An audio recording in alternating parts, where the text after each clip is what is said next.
மாமா நெஞ்சு வலின்னு சொன்னீங்கல்ல, ஒரு இசிஜி மட்டும் எடுத்துருவோம் மாமா, பாத்துருவோம். மாப்பிள, இங்க இருக்கிற நெஞ்சு வலி இப்படி கைக்கு போனாதான் அது ஆட்ல பிரச்சனையா, இல்லைன்னா அது கேஸ்ட்ரிட்டிஸா. ஒரு ஒமிஸ் மாத்திரை மட்டும் எழுதி கொடு மாப்பிள. கோகுல் சொல்லுது மாப்பிள. போட்டுருவோம். மருத்துவர் அறிவுரை கூறியும் எனக்கு இசிஜி எடுக்க விருப்பமில்லை. இதுல ஒரு சைன் போடுங்க.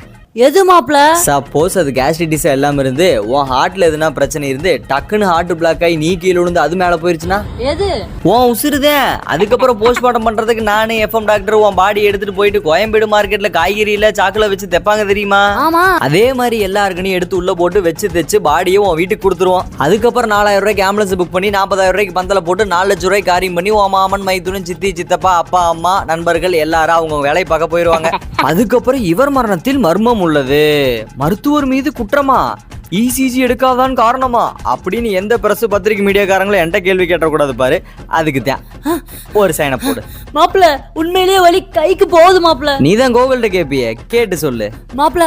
ஒரு இசிஜி எடுத்துடலாம் மாப்பிள. எவ்வளவு மாப்பிள?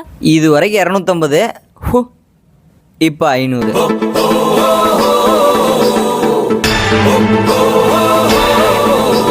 போய் பில்லு கட்டிட்டு வாங்க, செக் பண்ணிடுவோம்.